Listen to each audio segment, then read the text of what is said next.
Hello everyone, Mark here with a video for you at Stone Over Railway. Today's one is a slightly technical one, but please don't let that put you off watching the video. It's not that technical, it's just a bit of electronics. And today's video is all about Dapol motorised signals, and that's the Dapol motorised signals for Dapol OO Gauge, because obviously my that is Dapol OO Gauge, and just how I installed them onto the layout. So without further ado, we'll get on with the video. Hello everybody, today's task is going to be to fit this Dapol OO Gauge DWR motorised signal. This is going at the end of the platform for the new as yet unknown station. As you can see, I've pre-drilled a hole in it for there, so it's going to go there.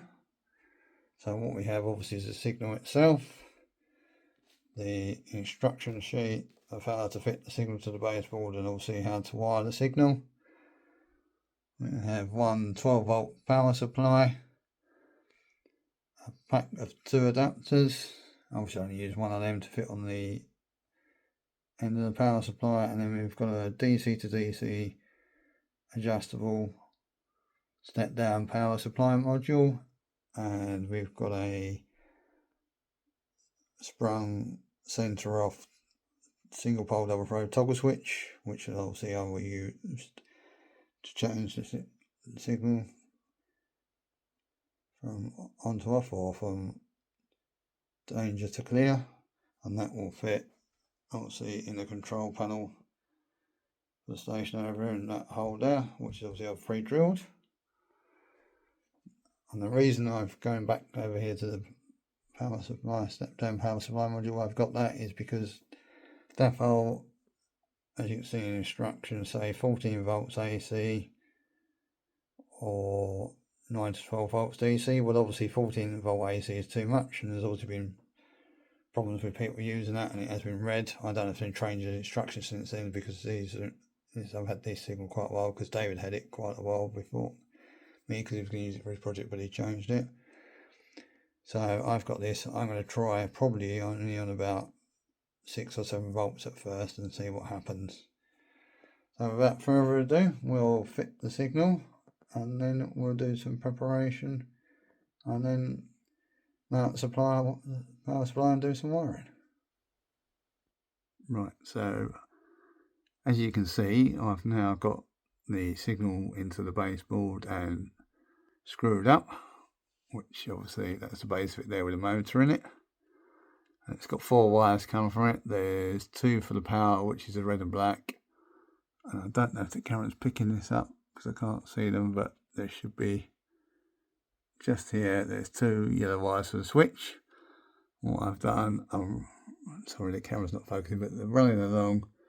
They're quite thin wires, as you can see, and then I've put them into this screw-in terminal block, and I've mainly done that because it makes it easier to disconnect the signal and the wiring if I ever need to. And this goes through into a hole. As you can see, there's got 2 power wires in already. I've drilled a 25mm hole and the button there, the wiring to go through. So this is at the moment just the power wires in, and they go to this adjustable step down DC power supply module. Obviously this side will take up the wire from the power pack, which is just this one here, so this will be clipped up into here, and then I just need to run a couple of wires from here into the input terminals, and then obviously the thin yellow wires, when they're gone, sorry, did the camera work? Yeah, these thin yellow wires, they'll come through. I might actually put them through that hole. I'm going to use 2 green wires, and then they'll go to the switch there. So I'll get back to you when I've done some more wiring. Right, so as you can hopefully see, I've now got the green wires in for the switch. That's the switch to obviously operate the signal up and down, or danger to clear. I've also labelled up the power wires and the wires to the switch, so I know what's what for the future reference. And as you can see with the switch, reading switch wires as well, the power wires I've gone through the hole I drilled earlier, and they're labelled up again there and there as the switch wires, and obviously they go around all tidied up and through that hole there, and then they're soldered into, oh sorry, excuse the dodgy camera work, they're soldered into this switch here, so that's done. And also again with the power wires, they're labelled up DC plus and DC minus out on this side, clipped up into the DC to DC adjustable step down power supply module, and then obviously I've got the wires going on the inside, that's the power pack in, so they're labelled up as well as DC in plus and DC in minus. Done that into another screw-in terminal block. The main reason for that is I may want to come off that power supply to another power supply, step-down power supply module to power lights to the station and other buildings, but we'll see. That's for the future, so I've proved it. And obviously then you've got another 2 connecting wires into the power supply, which is obviously clipped up there with a bigger clip, and obviously this wire here goes to the controller, and obviously it then goes down and plugged into the sockets down there. Just move a bit closer, sorry about the dodgy camera. Now this is upside down, so let's try and turn you around. Hopefully you can see that now. So as you can see on the display there, you can actually show the input and output voltage. I've obviously got it on showing the output voltage, and as you can see it's showing 6.88 volts, and it seems to be okay powering the motor and moving the signal on. So I think I'll stick with that. It certainly doesn't need the, I think it was the 12 volts, no, 9 to 12 volts DC, what Dapol say, 6.88 or even 7, depending, adjust it, because obviously as step down is more than enough. And if you give me a minute, I'll go up the top and I'll show you the signal working. So I just thought I'd quickly show you the control panel first. Obviously that's the switch to operate the signal. Okay, that's a single pole double throw sprung centre off switch, and I've put one of the gauge masters of red toggle toppers on it, so I know which switch it's for, and that's for the signal, because the signals labels would have been red in real life in the signal box. And if you just bear with me, we'll slowly pan over to the signal. And as you can see there, the signals obviously in the board, and it's lit up. So with the Dapol signals, the aspects light up. I'm not sure if this is showing red, it's probably showing white, but it is actually red. So that's red, and obviously when it goes, and that's set at danger or stop, and obviously when as it's a loud quadrant signal, as I use the Great Western, when it goes down, it shows green. I'm not really sure why this is showing a really orange one here, but I can assure you why it is red. So what we're doing now, I'll flick the switch and you'll see the arm go down and the aspect on it, or the light on it, the LED light show green. Obviously in real life they would have been lamps, probably, or lamps. So I'll flick the switch. And there we go. And you see the signal is now set to off or clear, and you have a green LED showing. Again, I'm not sure it's showing green LED up on the camera, but I'm sure that's green. As you can hear, the motor is slightly noisy. I did have a couple of goes adjusting the voltage, either slightly up or slightly down, but it made no difference to noise the motor. But I'm quite happy with it. It seems smooth, quite smooth operation. So yeah, we'll leave that in from there, and I'll just flick it back again for you. There you go, that's gone back, so I'm happy with that for now. So we're now going to work your signal, so I can carry on with the next stage. Right, so as you can see, I've actually decided to get another signal. This is to go on the main line. The main reason for this is obviously really there needs to be a signal to protect from the main line off to the branch line, and obviously you would have a signal there in real life, so obviously I need to model it in some form. So I've gone for another Dapol motorised signal. This one is a GWR bracket one. The reason I've gone for that is because obviously the main use, the branch line to the new station is going to be as a GWR based or BR Western Region based small branch line. So, and as it's a single line, it's really a relatively short distance in real life. It's only going to have the two signals, which is the home signal at the platform, which I showed you earlier, and this when it was installed, and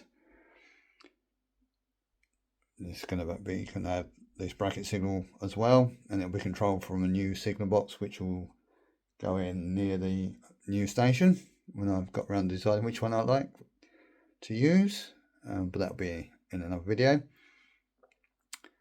I'll just show you what this is. So this is actually, as you can see, the Dapol 4L-001-005 junction signal GWR right hand with 2 arms short post to the right. This is actually a replacement one because the first one I actually ordered from Rails Sheffield didn't work. That wasn't Rails' fault. It was obviously from new. It's faulty LEDs, so you have LEDs behind the lenses and they weren't working at all. But they very quickly sent me a replacement. I phoned them up just to query how I did it, and they guided me through it, and I did it through the online returns portal. And they posted a replacement out free to me, and I've sent the old one back to them. So yeah, this is how we're at. So what I'll do, I've actually done most of the work for this already, because obviously I pre-installed the wiring, most of the wiring for the old one. So as you can see, the hole is pre-drilled for it there. And if you just give me a minute, I'll show you what I've done. Right, excuse the dodgy camera, I've got shaky hands at the moment, I'll try and keep it still. Anyway, so what I've done is obviously all the previous wire is in for the home signal, which is on the new station. What I've done, I've tapped off the block connector there. So I've wired another power lead round. Oh, sorry, dodgy camera. And then clipped up there. So it comes out the other side where the home signal's powered and goes along, comes down here. 2 wires there, the red and the black for the DC power. They're all, now as you can see, I've marked them up, tagged them up, and then obviously, go to the, with my finger point, the pin block there, which goes obviously to the pin block collector on the other side. I can't really show it, but basically the wire, well, you can see a bit poking out there. It runs along, it's clipped up behind the frame, runs along this frame, and then there's another connection along to clipped up to clipped up to there, and clip there, and then goes down to another pin block, and then that comes out the other side of the board. Sorry, you can't see, but it comes out there, and then the signal power wires will be connected into there, and then you have, because bracket signal, there's obviously 2 switches, which I've got to connect via extension leads to another panel on the top, and I'll show you that when I've done it.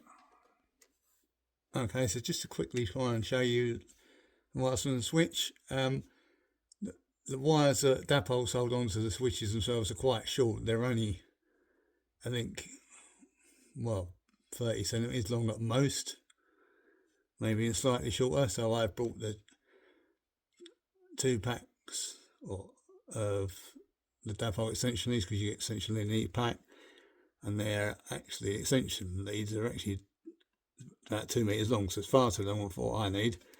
So what I've done, if you can look there, they're clipped up, the connector box are clipped up in there.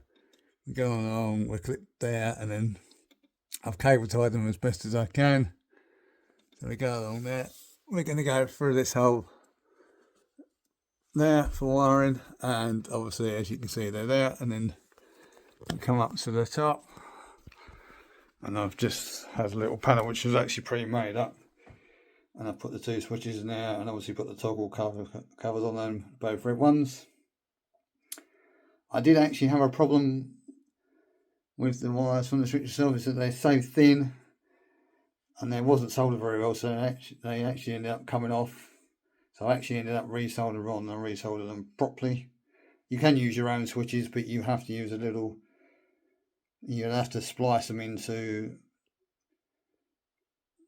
the ends of the original wiring, because you've got a little plug on there, which I can't really show you because you can't see behind the box because of all, but yeah, so they're in there. So if you give me a second, I'll give you a quick demonstration of the signal working. As you can see, that the higher post there going, changing from stop to proceed, and as you can see there, the light behind the LED behind the lens is now showing the green aspect for clear. And if I change it back, you've actually on the bracket signals, Dapol built in a bounce action to it to make it a bit more realistic. You can adjust this, but I've left it as it's set from the factory because I think it's actually pretty okay. So we'll just change it back to the stop position. And as you can see, you've got the bounce there. And then what we'll do, we'll pull the lower post one from the stop to proceed position and back again, and you'll be able to see that bounce as well when it goes back. Obviously this is the one what leads off from the main line to the branch line. That's that signal. So there you go. As you can see, you should see, hopefully see, that's a bit dim, so you can't help that, is because of the lights, but you should see against that one that it's lit up, and it's in the proceed position. So we'll change it back to the stop position, and that one should bounce as well. And there you go, single bounces. So yeah, that's basically the working signals all done now. I'll leave it there. Well, I do hope you found something useful from that video and was helpful for you, especially if you're installing the Dapol motorised signals, whether that'll be for OO gauge or N gauge, or even the O gauge ones. I know they may require a little bit more voltage, but yeah, I do hope you found the video useful anyway. If you did and you did like it, please do hit the old thumbs up button for me. I would appreciate it. And again, if you've not subscribed to the channel, please consider subscribing to the channel for some more. And also, if you could share the video for me, I would appreciate that as well, because it all helps the channel out. But in the meantime, take good care of yourself, folks. Stay safe, and I'll see you all soon. Bye for now.